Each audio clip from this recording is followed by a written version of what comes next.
लाहौर में रहनुमा मुस्लिम लीग नून मियां जावेद लतीफ मीडिया से गुफ्तगू कर रहे थे। उनका क्या कहना था, आइए देखते हैं।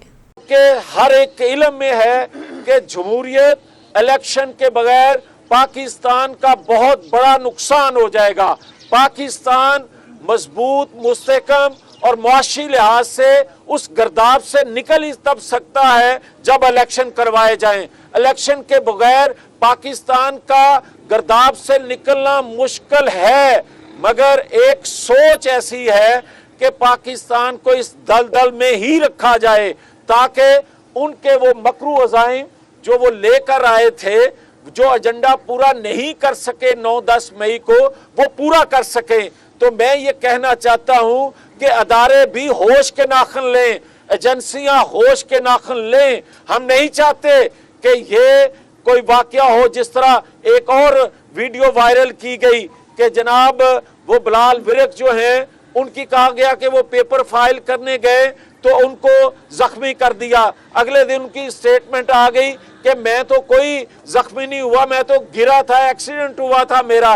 और कल परसों की एक और वीडियो चल रही है कि जनाब गाना बजाना हो रहा है और किसी के मकबूलियत के नारे लगाए जा। कभी सोशल मीडिया पे भी कोई मकबूल होता है?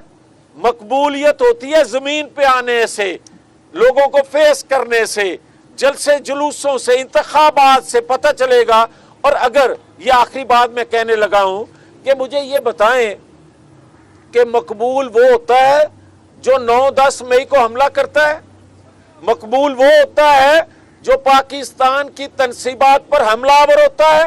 और अगर खुदा ना खास्ता मकबूलियत का पैमाना ये है कि एक दहशतगर्द को, एक तशद्दुद करने वाले को, एक वो काम जो दुश्मन भी पाकिस्तान के साथ ना कर सका, वो काम करने वाले के फॉलोअर अगर पाकिस्तान में ज्यादा हैं, बकौल सोशल मीडिया पे जो कैंपेन चलती है या मुख्तलिफ कोई तजिया नगार, या आज भी, क्योंकि मैं समझता हूं कि चकवाल वाला शख्स या बंदयाल या साकिब निसार, इन्होंने मरकज ताकत का या फैसले का एक नहीं रहने दिया था। इन्होंने फैसला साजी के और ताकत के मरकज कई बना दिए थे जिससे रियासत को नुकसान पहुंचा था। और आज जो कुछ किया जा रहा है ये महज इसलिए किया जा रहा है कि वो एजेंडा इनका पाया तकमील को नहीं पहुंच सका। तो मैं ये कहना चाहता हूं कि जिस किसी के ये जहन में है कि ये तासर दे के कि वो मकबूल है, अपने अज़ाइम को पूरा करना चाहता है, हम खड़े हैं। अच्छा मियां साहब, और अगर कोई ये समझता है कि 9-10 मई का वाकया करना कोई जुर्म नहीं है तो आईन कानून बदल दो, फिर बताओ कि ये जुर्म नहीं है तो उसको छोड़ दो।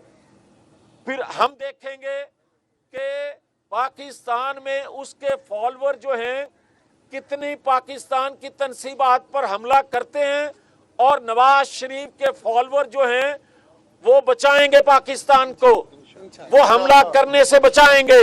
और फिर बताएंगे मकबूल कौन है, फिर बताएंगे कि पाकिस्तानी कौम जो है रियासत को बचा सकती है या ज्यादा वो लोग हैं जो पाकिस्तान की तोड़ फोड़ करना चाहते हैं।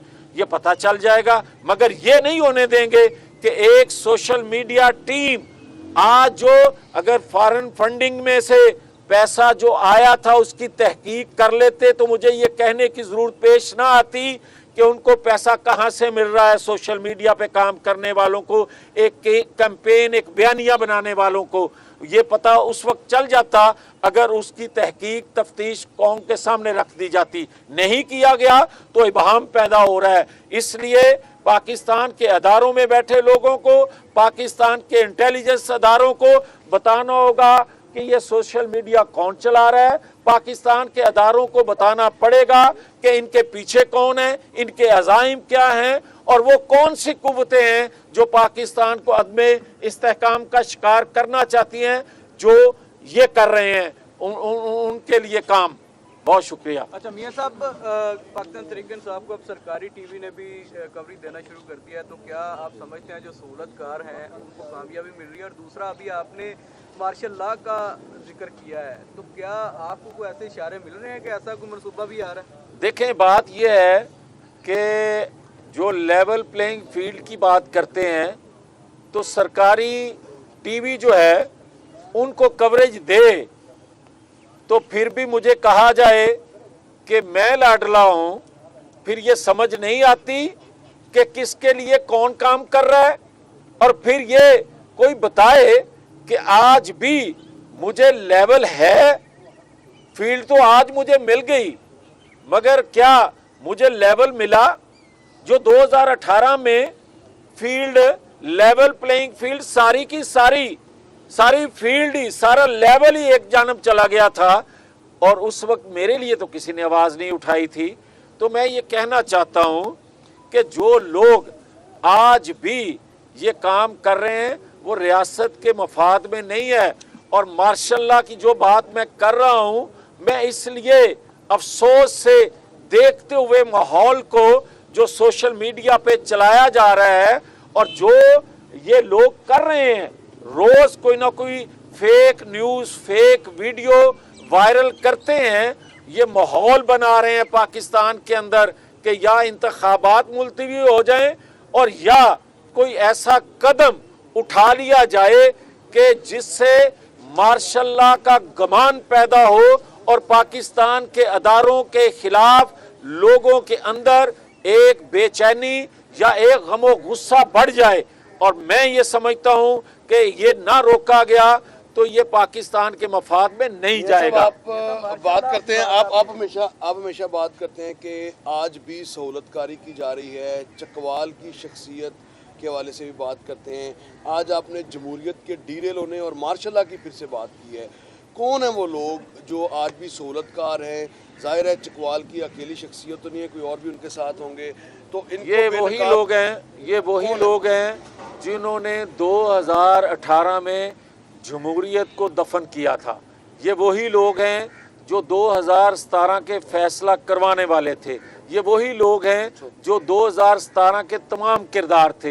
ये वही लोग हैं और आज तक पीछे नहीं हटे। क्या बंदयाल साहब हों या साकिब साहब हों, किसी ने आज तक पूछा है कि ये फैसले क्यों दिए गए? क्या ये ज़रूरी नहीं है कि आप नैब के लोगों को, आप मीडिया के उन चंद लोगों को, आप अदलिया के में बैठे उन चंद लोगों ने जिन्होंने फैसले दिए थे, एक टीवी जिस तरह मैं आज खड़ा हूं सामने, ये खड़ा करके कहना चाहिए कि हमने नवाज शरीफ से ज्यादती की थी, हमने वो जुल्म किया था, हमने नाइंसाफी की थी, तो मैं समझूं कि मुझे भी कोई लेवल मिल गया है। आप एक जानब तो सारे के सारे बोल रहे हो और मुझे कहा जाए कि आप वही डॉन हैं, वही सिसिलियन माफिया हैं, वही चोर डाकू हैं, बरी भी आप कर रहे हो और कोई मेरे लिए मासूमियत का लफ्ज इस्तेमाल करने के लिए तैयार ही ना हो, तो मैं कैसे मान लूं कि मेरे लिए लेवल है? फिर मुझे ये शक है और हालात बता रहे हैं कि ये चाहते हैं वो किरदार चकवाल वाले हों या बाकी नाम जो मैं कह रहा हूं, ये सारे के सारे ही चाहते हैं कि कोई ऐसा माहौल बना दिया जाए जिससे ये बची कुची जमहूरियत को समेट के वो अपने अज़ाइम और अदारों और कौम के दरमियान फासले बढ़ा सके। मियां साहब ये बता दें, मियां साहब ये बताएं, 16 माह जो है वो आपकी हुकूमत रही थी और ये मनसूबाबंदी करने वाले किरदार आप उस वक्त भी बताते रहे जब आपकी 16 माह की हुकूमत बनी, आप इक़्तिदार में थे, तो आप लोगों ने इनके खिलाफ क्यों नहीं केसेस दायर किए, क्यों नहीं इनको सजा दिलाई? अब आप कह रहे हैं आप क्या निगरान हुकूमत से तवक्कुल कर रहे हैं? देखें, बात यह है कि जिनके खिलाफ केसेस बनाए उसके असरात आज तक भी हमारे पे हैं, हमने भुगता। और जो आप 16 माह की हुकूमत की बात करते हैं, कौमी हुकूमत की, जब हमारे पास 2/3 अक्सरियत थी तो ये किरदार जो थे इतने मुतहर्रक हुए कि हमें 2/3 अक्सरियत रखते हुए भी सजा दिलवा दी। आप ये समझते हैं कि कौमी हुकूमत इतनी ताकतवर थी कि इनके खिलाफ कोई एक्शन ले सकती? हम उस वक्त भी कहते रहे और क्या ये चीज़ें साबित नहीं हुई कि जनरल फैज, जनरल बाजवा जो थे उस वक्त कितने ताकतवर थे उन 16 माह में भी? क्या हमारे में हिम्मत थी कि हम उनके खिलाफ कोई एक्शन कर सकते? क्या ये हकीकत नहीं है कि इंसाफ देने वाला जस्टिस शौकत सिद्दीकी, उसके साथ इन्होंने क्या किया? क्या ये हकीकत नहीं है कि आज के जो चीफ हैं उन्होंने एक जजमेंट दी, हकीकत में मबनी जजमेंट दी फैजाबाद धरने के हवाले से? क्या उनके खिलाफ रेफरेंस इन्हीं लोगों ने नहीं दिलवाया था? और दिलवाने वाले जो थे वो आज आज़ाद फिर रहे हैं और देने वाला जो था वो आज जेल में बैठा हुआ है। मगर क्या उस हवाले से किसी ने पूछा आज तक कि ये रेफरेंस क्यों फाइल किया गया था? नहीं कोई पूछता। तो फिर मेरे से आप तवक्को रखते हैं, मेरे से आप तवक्को रखते हैं कि मैं इतना ताकतवर हूं कि मैं इतना ताकतवर नहीं, मगर मेरी जुबान कोई बंद नहीं रख सकता। मैं बात जरूर करूंगा। साहब ये बता दें, आपने जो तहफ़्फ़ुज़ात का इजहार किया है मुख्तलिफ, उसके पीछे कोई इदारों की जो है मदाखलत भी नज़र आ रही है। आप समझते हैं कि टाइम आ गया सारी सियासी क़ुव्वतें जो एक प्लेटफार्म पे खड़ी होके जो है उनके किरदार को तो कम अज़ कम जो है वो ख़त्म करें? देखें, सियासी कुव्वतें ही नहीं, तमाम स्टेक होल्डर, सियासी कुव्वतें ही नहीं, तमाम स्टेक होल्डर और तमाम स्टेक होल्डर्स को चाहिए कि ये देखें कि ये खेल क्या खेला जा रहा है और इस खेल से पाकिस्तान को कितना नुकसान होगा। और ये जो तासर दिया जाता है कि किसी ख़ास जमात की फेवर की जा रही है और किसी एक जमात को जो है किनारे पे या फील्ड से बाहर रखा जा रहा है, ये तासर ख़त्म होना चाहिए। और ये किसी तौर मफाद में पाकिस्तान के नहीं होगा कि अगर इस तरह का तासर जाए। आप ये बताएं कि कभी हमें पकड़ते वक्त किसी को पता चलता था? आज पहले वीडियो बनती है, उसके बाद पता चलता है कि फलां को जो है वो उनके दरवाजे को नॉक किया गया, वीडियो पहले आ जाती है, बाद में पता चलता है कि कहाँ गए थे। ये सारा जो खेल है इसका जो मास्टरमाइंड है वो है चकवाल का शख्स, और वो आज भी इतना पावरफुल और आज भी इतना सोर्सफुल है कि वो ये सारे ताने बाने बुन रहा है और पाकिस्तान को नुकसान पहुंचा रहा है। ये सब ये बताइएगा कि मुस्लिम लीग नून और जेयूआई में फासले बढ़ते नजर आ रहे हैं। मौलाना साहब के बेटे की शादी हो, जरदारी भी हो, वहाँ पे पीपल्स पार्टी के रहनुमा, लेकिन मुस्लिम लीग नून का कोई रहनुमा भी नहीं है। तो क्या इनको बुलाया नहीं गया या मामला इस हद तक चला गया कि अब आपस में कोई सीट एडजस्टमेंट पे बात तय नहीं हुई तो शादियों पे जाना छोड़ दिया? नहीं, ऐसा नहीं है। और आपको ये इल्म होना चाहिए और होगा कि नवाज शरीफ साहब हमेशा किसी की शादी पे मुबारकबाद के लिए या पहले चले जाते हैं या बाद में जाते हैं। हमारी जो सेकंड थर्ड लीडरशिप थी वो मौजूद थी, कोई फासले नहीं बढ़े। सीट एडजस्टमेंट ना होना, इत्तेहाद ना होना, इसका मतलब हरगिज़ नहीं है कि अपने अपने प्लेटफॉर्म से लोग इलेक्शन लड़ते हैं, इलेक्शन के बाद फिर इकट्ठे होंगे। सर, गुजारिश ये है कि मियां मोहम्मद नवाज शरीफ और मिलिट्री एस्टेब्लिशमेंट के दरमियान फ्यूचर में रिलेशंस को आप किस नज़र से देखते हैं? क्या वो देरपा होंगे? क्योंकि ट्रैक रिकॉर्ड वो बिल्कुल उल्ट है। दूसरी चीज़, लाहौर की सीटों के हवाले से यूँ महसूस होता है कि आपके पार्टी के जो रहनुमा हैं, उम्मीदवार दस्तों के रबा हैं, या सादत जो है उनका पेशा पड़ा हुआ है रोहिल लश्कर से, अली परवेज़ मलिक जी है उसका हल्का नहीं आ रहा, अता तारो साहब कहाँ एडजस्ट होंगे? 117 वाला इशू इसमें। अच्छा, पहली बात तो ये है कि क्या सवाल पहला किया था? मियां Mohammad Nawaz Sharif civil military relation, इसका मुस्तकबिल कैसा? देखें, बात सीधी सी है कि हमारा पहले भी कभी किसी से कोई अदारे से फड्डा ना हुआ है, ना आइंदा होने की तवक्को है।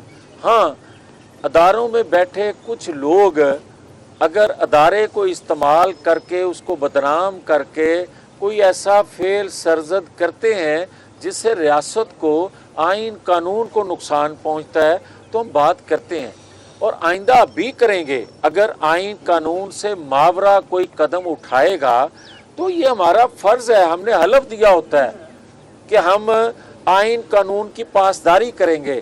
और क्या मेरे सामने आइन कानून की खिलाफ वर्जी हो और मैं वहाँ बात ना करूँ, फिर मुझे असेंबली नहीं जाना चाहिए, फिर मुझे हलफ नहीं देना चाहिए। तो इसलिए कोई ये तवक्को ना रखे कि हमारा किसी से माजी में झगड़ा होता है, आइंदा भी होगा। ना माजी में किसी से झगड़ा था अदारे से, ना आइंदा झगड़ा होगा। हाँ, असूल पे हम पहले भी खड़े थे, आज भी खड़े हैं, आइंदा भी खड़े रहेंगे। बहुत शुक्रिया। जहाँ तक देखें, इससे आप अंदाज़ा करें कि मकबूल कौन है। इससे आप अंदाज़ा करें कि ग्राउंड पे वोटर किसके साथ है। अगर ग्राउंड पे वोटर हमारे साथ ना होता, खुदा न खास्ता, तो हमारे बहुत से लोग 20-20, 25-25, 50-50 एक सीट पे एप्लीकेंट ना होते।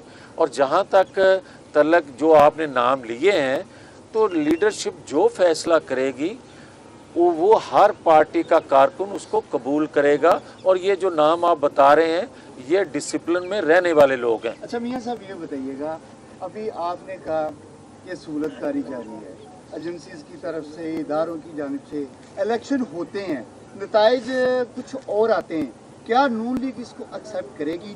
दूसरा, बिलावल भुट्टो जो है लाहौर N127 से इलेक्शन लड़ रहे हैं, आप पीटीआई को लाडला बना रहे हैं, वो आपको लाडला क्यों बना रहे हैं? यार मेरी बात सुने, मैं ये बात कई दफ़ा कह चुका हूँ कि हर जमात की लीडरशिप की अपनी सोच, अप्रोच है। इलेक्शन में सब जा रहे हैं, कोई ना कोई जवाज़ बना के जाएंगे, कोई ना कोई बयानियाँ बनाएंगे। लोग बना रहे हैं जिस तरह के 300 यूनिट फ्री देंगे, कहाँ से देंगे? फिर ये कहा जाता है कि आप डबल तनख्वाह आते ही कर देंगे। मुझे कोई ये समझा दे, जो मौजूदा तनख्वाहें हैं ये दे नहीं पा रहे हम, तो आते ही कैसे हम डबल तनख्वाहें दे देंगे? ये मंशूर बनाना या ख्वाहिश रखना अच्छी बात है, खुदा करे हम इस पोजीशन में आ जाएं, मगर क्या मौजूदा हालात में ये मुमकिन है? तो ज़मीनी हक़ाइक़ को सामने रखते हुए, पाकिस्तान के हालात को सामने रखते हुए बात करनी चाहिए। बाकी इलेक्शन लड़ना हर एक का हक़ है। मैं लाड़काना से लड़ूँ, कोई लाहौर से लड़े, कोई कोयटा से लड़े, हर एक का हक़ है। और मैं समझता हूँ कि बड़ी अच्छी बात है, कौमी जमातें जो हैं वो स्ट्रेंथल हों।